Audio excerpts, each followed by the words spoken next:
दोस्तों, आज मैं आपके लिए विक्रम बेताल की प्रसिद्ध कहानी की सीरीज लेकर आई हूँ। ये कहानियां न केवल मनोरंजक हैं बल्कि हमें बहुत ज्ञान के। बहुत पुरानी बात है। धारा नगरी में गंधर्व सेन नाम का एक राजा राज करते थे। उसके 4 रानियां थीं। उनके 6 लड़के थे जो सब के सब बड़े ही चतुर और बलवान थे। संयोग से एक दिन राजा की मृत्यु हो गई और उनकी जगह उनका बड़ा बेटा शंख गद्दी पर बैठा। उसने कुछ दिन राज किया, लेकिन छोटे भाई विक्रम ने उसे मार डाला और स्वयं राजा बन बैठा। उसका राज्य दिनों दिन बढ़ता गया और वह सारे जम्बूद्वीप का राजा बन बैठा। एक दिन उसके मन में आया कि उसे घूमकर सैर करनी चाहिए और जिन देशों के नाम उसने सुने हैं उन्हें देखना चाहिए। सो वह गद्दी अपने छोटे भाई भर्तृहरि को सौंपकर योगी बनकर राज्य से निकल पड़ा। उस नगर में एक ब्राह्मण तपस्या करता था।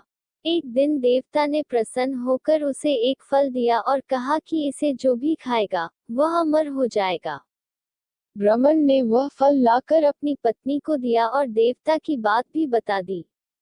ब्राह्मणी बोली, हम अमर होकर क्या करेंगे? हमेशा भीख मांगते रहेंगे। इससे तो मरना ही अच्छा है। तुम इस फल को ले जाकर राजा को दे आओ और बदले में कुछ धन ले आओ। यह सुनकर ब्राह्मण फल लेकर राजा भर्तृहरि के पास गया और सारा हाल कह सुनाया। भर्तृहरि ने फल ले लिया और ब्राह्मण को 1 लाख रुपये देकर विदा कर दिया। भर्तृहरि अपनी एक रानी को बहुत चाहता था। उसने महल में जाकर वह फल उसी को दे दिया। रानी की मित्रता शहर कोतवाल से थी। उसने वह फल कोतवाल को दे दिया। कोतवाल एक वेश्या के पास जाया करता था। वह उस फल को उस वेश्या को दे आया। वेश्या ने सोचा कि यह फल तो राजा को खाना चाहिए। वह उसे लेकर राजा भर्तृहरि के पास गई और उसे दे दिया। भर्तृहरि ने उसे बहुत सा धन दिया, लेकिन जब उसने फल को अच्छी तरह से देखा तो पहचान लिया। उसे बड़ी चोट लगी, पर उसने किसी से कुछ कहा नहीं। उसने महल में जाकर रानी से पूछा कि तुमने उस फल का क्या किया? रानी ने कहा, मैंने उसे खा लिया। राजा ने वह फल निकाल कर दिखा दिया। रानी घबरा गई और उसने सारी बात सच सच कह दी। भर्तृहरि ने पता लगाया तो उसे पूरी बात ठीक ठीक मालूम हो गई। वह बहुत दुखी हुआ। उसने सोचा, यह दुनिया माया जाल है, इसमें अपना कोई नहीं। वह फल लेकर बाहर आया और उसे धुलवा कर स्वयं खा लिया। फिर राजपाट छोड़ योगी का भेष बना जंगल में तपस्या करने चला गया। भर्तृहरि के जंगल में चले जाने से विक्रम की गद्दी सूनी हो गई। जब राजा इंद्र को यह समाचार मिला तो उन्होंने एक देव को धारा नगरी की रखवाली के लिए भेज दिया। वह रात दिन वहीं रहने लगा। भर्तृहरि के राजपाट छोड़कर वन में चले जाने की बात विक्रम को मालूम हुई तो वह लौटकर अपने देश में आया। आधी रात का समय था। जब वह नगर में घुसने लगा तो देव ने उसे रोका। राजा ने कहा, मैं विक्रम हूँ। यह मेरा राज है। तुम रोकने वाले कौन होते? देव बोला, मुझे राजा इंद्र ने इस नगर की चौकसी के लिए भेजा है। तुम सच्चे राजा विक्रम हो तो आओ, पहले मुझसे लड़ो। दोनों में लड़ाई हुई। राजा ने जरा सी देर में देव को पछाड़ दिया। तब देव बोला, हे राजन, तुमने मुझे हरा दिया। मैं तुम्हें जीवन दान देता हूँ। इसके बाद देव ने कहा, राजन, एक नगर और एक नक्षत्र में तुम 3 आदमी पैदा हुए थे। तुमने राजा के घर में जन्म लिया, दूसरे ने तेली के और तीसरे ने कुम्हार के। तुम यहाँ का राज करते हो, तेली पाताल का राज करता था। कुम्हार ने योग साध कर तेली को मारकर शमशान में पिशाच बना सिरस के पेड़ से लटका दिया है।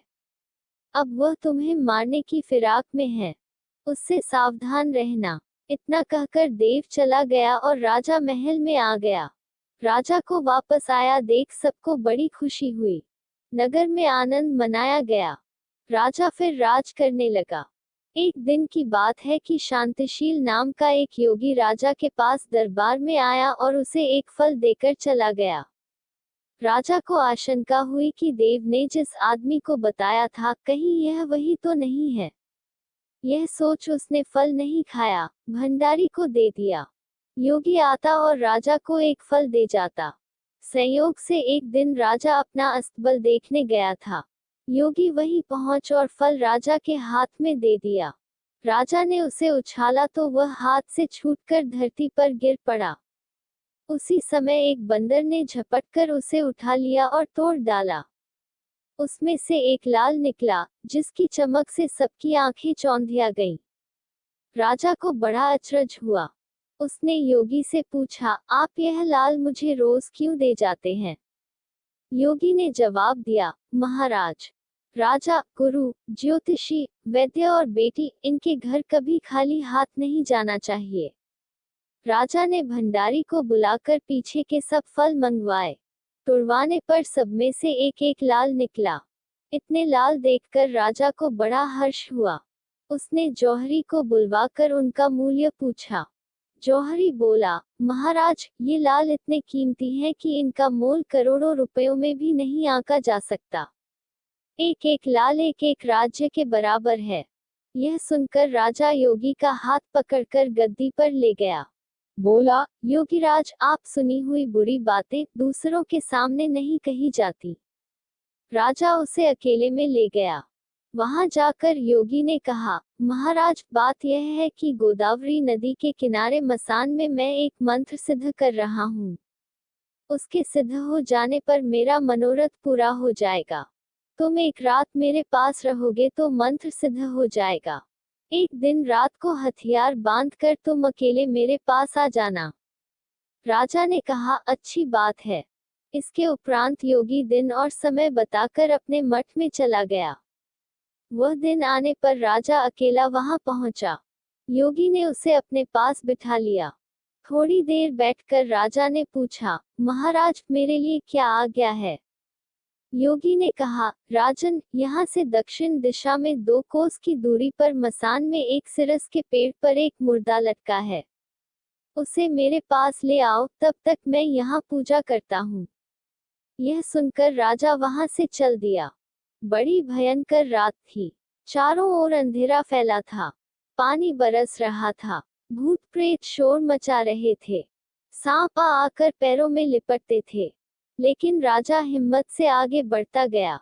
जब वह मसान में पहुंचा तो देखता क्या है कि शेर दहाड़ रहे हैं, हाथी चिंघाड़ रहे हैं, भूत प्रेत आदमियों को मार रहे हैं। राजा बेधड़क चलता गया और सिरस के पेड़ के पास पहुंच गया। पेड़ जड़ से फुंगी तक आग से दहक रहा था। राजा ने सोचा, हो न हो, यह वही योगी है जिसकी बात देव ने बताई थी। पेड़ पर रस्सी से बंधा मुर्दा लटक रहा था। राजा पेड़ पर चढ़ गया और तलवार से रस्सी काट दी।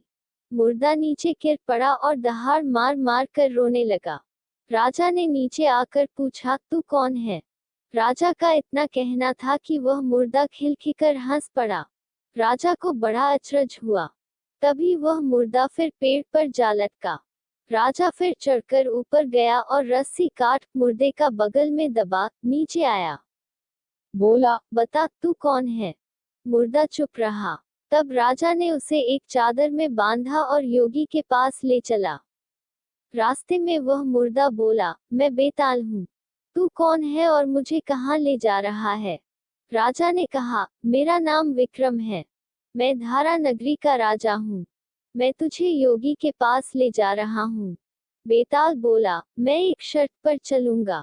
अगर तू रास्ते में बोलेगा तो मैं लौटकर पेड़ पर जा लटकूंगा। राजा ने उसकी बात मान ली। फिर बेताल बोला, पंडित, चतुर और ज्ञानी, इनके दिन अच्छी अच्छी बातों में बीतते हैं, जबकि मूर्खों के दिन कलह और नींद में। अच्छा होगा कि हमारी राह भली बातों की चर्चा में बीत जाए। मैं तुझे एक कहानी सुनाता हूँ। ले सुन। आगे की कहानी के लिए चैनल को सब्सक्राइब करना न भूलें और बेल आइकॉन भी जरूर प्रेस करें ताकि अगली कहानी का नोटिफिकेशन आपको तुरंत मिल सके। धन्यवाद।